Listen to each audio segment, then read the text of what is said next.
Hello everyone, this video is an installation demonstration of the JOYING Android 4.4 system.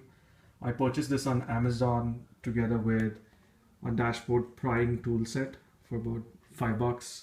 This model is specific for my Honda CR-V, which is a 2008 Honda CR-V. Let me show you what that unit looks like. So that unit is going to replace the factory entertainment unit in this vehicle. JOYING makes a couple of different models. They make a universal double DIN model, but what I have here is specific for Honda CR-V. So that kind of saves me the trouble of buying an additional double DIN converter and extra harness and stuff like that. Let's take it open and let's see what's inside the box. A greeting card, that's nice. We've got a USB stick, an external microphone. This is a lifesaver. So this is the it's the ISO to Honda harness, so you don't have to worry about wiring and stuff like that. This is supposed to make your job, make the whole job much more simpler. You've got the instruction manual and the unit itself. Give me a second while I remove it from the box.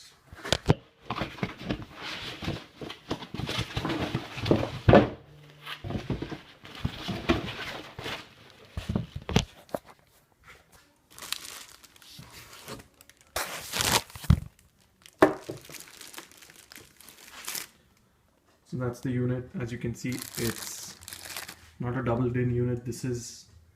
Its shape is going to match that of the existing unit in the CR-V, so it's going to be easy to swap out.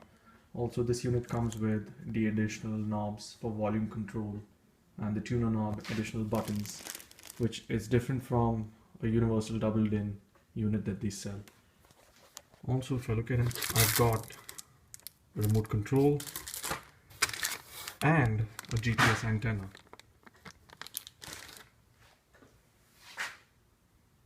Let's have a quick look at what that unit looks like without all the wrapping. Looks pretty sleek. You've got an SD card slot or GPS card slot with the card in it. Turning that thing around. You've got a USB connector on the left, another USB wire on the right. You've got the external mic in, Wi-Fi antenna. All these plugs with the caps. You most likely will not need to remove that unless you've got another screen in the back. These are for external video in, or if you're sending video audio out. What you have there is the FM antenna. The plug on top is the GPS antenna. You've got the ISO harness connector over there, and you've got a fuse right over there.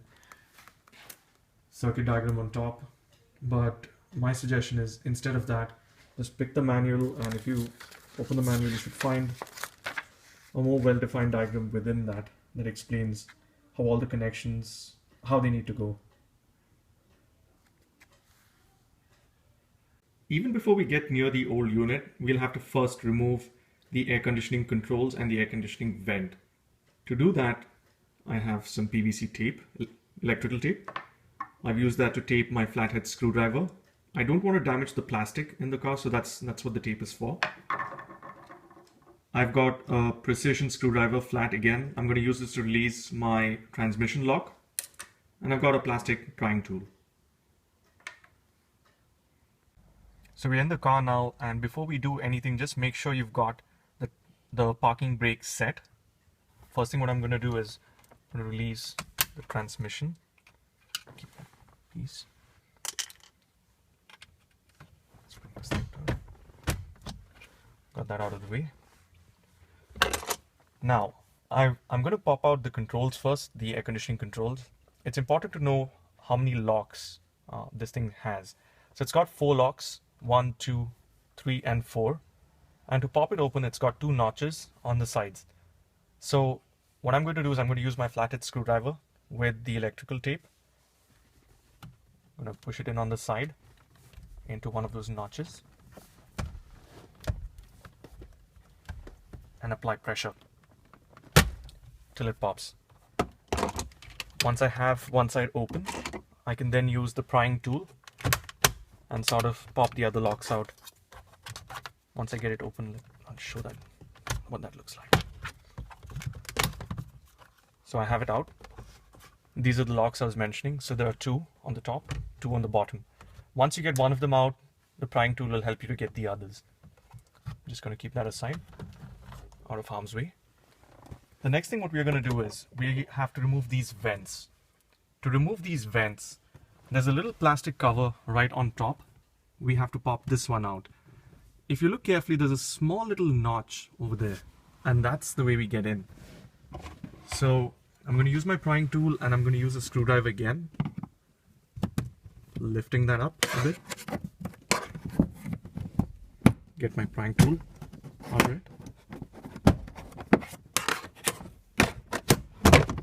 It's popped out. Let's take a look. So it's got 4 notches. It's got 4 locks. 1, 2, 3, and 4. Let's keep that aside. Before trying to remove the air conditioning vent, my suggestion is to come outside, take a look at the locks, and if you notice there are 3 of them, 1, 2, and 3. There are 2 more which are on the bottom. We'll not worry about that for now. But these 3 locks lock into a bracket, if you notice carefully. That's the plastic on top and that's the bracket right below it. When you try to remove the air conditioning vent from the inside, it's very, very important.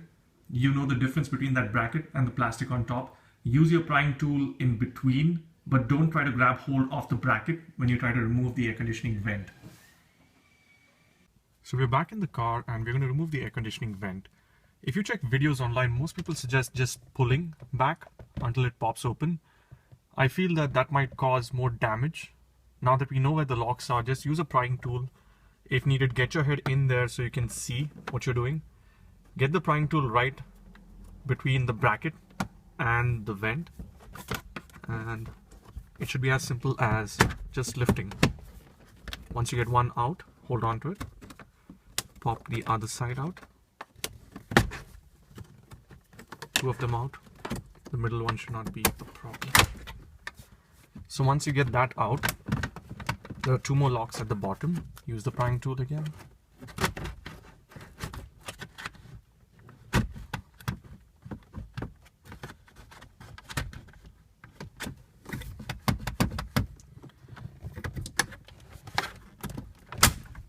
One, and that's the other. That's how you get the vent off. Now that we have the air conditioning vent and the air conditioning controls out of the way, let's look at what's holding the old unit in place. There are 2 bolts on top. We've got 2 bolts below. The center bolt that you see, that's not something that we need to concern ourselves with. We should not remove that.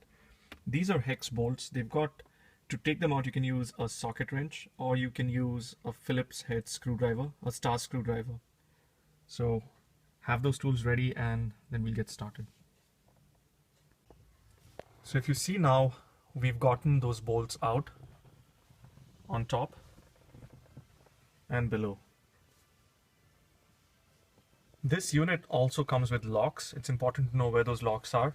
We've got 4 locks, 1, 2, 3, and 4.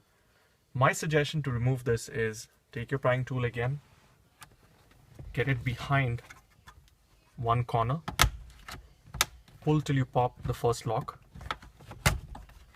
There you go, that's 1 lock out. Try the other corner.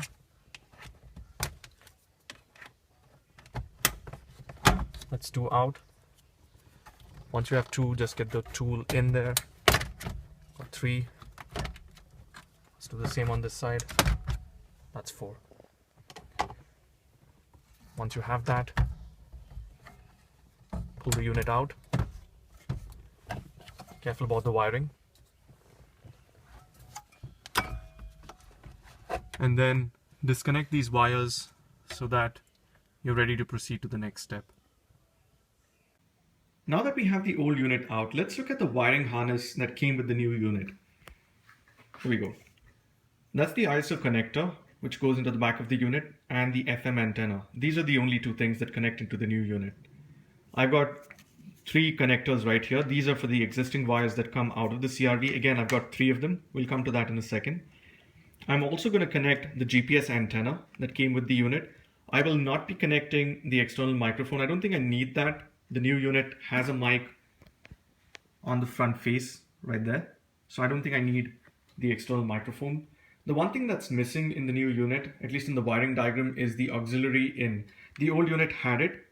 The new unit supports an audio video in. So I'm going to make use of this to pass in my auxiliary in. To do that, I've fashioned a quick tester. I've just used a 3.5 mm jack, tied one end. I've shorted the data leads together, the left and right channels. I've connected that to one lead of this tester. On the other side, I've connected a single strand wire. I'll use this to ping all the ports, and in doing so, figure out where I need to connect my RCA cable, which I have right here. Let's look inside the CRV real quick. So again, I've got these three connectors over here. This is a big connector. This big connector takes care of the speakers and all that stuff. This small connector with the two wires, this is for the steering wheel controls, and this one's for the FM antenna. Let's look inside the card.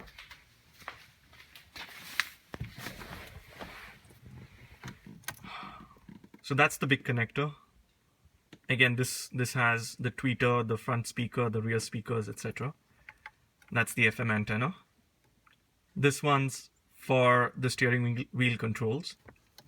I've got two more connectors that came with my CRV. The harness doesn't support these, and I figured out later that this white one is the Sirius XM connector for the satellite radio. Don't need that. This green one, I haven't quite figured out what this is for. If I do, I'll let you guys know later. I've gone ahead and plugged in the ISO harness into my CRV. I want to call out really quick that the medium-sized connector supplies the auxiliary out in case you are interested in connecting your own. The right and left channels, the right channel is the bottom fourth pin, 1, 2, 3, 4. The left channel is the bottom fifth pin from the right, and the ground is the third pin from the top right. I am not connecting these two, the Sirius XM and this green connector. I'll be taping them up once I'm done. I also want to connect my GPS antenna, so I'm most likely going to leave my antenna inside this cavity on the top, or I'm going to leave it on my dash depending on the kind of reception I get, and I'll run the wire through that out here. I'm now ready with all my connections: the ISO harness, FM antenna, auxiliary cable, GPS antenna. The GPS antenna wire right through here, right over there. So I can keep it outside or leave it inside. That's left to me later. Let's look at the unit. The unit has a couple of screws that need to be taken out before your test run. Make sure you take those out. I would recommend running a test before you actually mount this so that you can verify everything works. For the final mounting itself, you'll need this mounting bracket. Take it off of the old system, fix it on the new one. Here's what the finished product looks like. This is after connecting all the cables, testing the unit thoroughly, and finally bolting the unit into my car. Everything works as it's supposed to. I hope you find this video useful. Thanks for watching.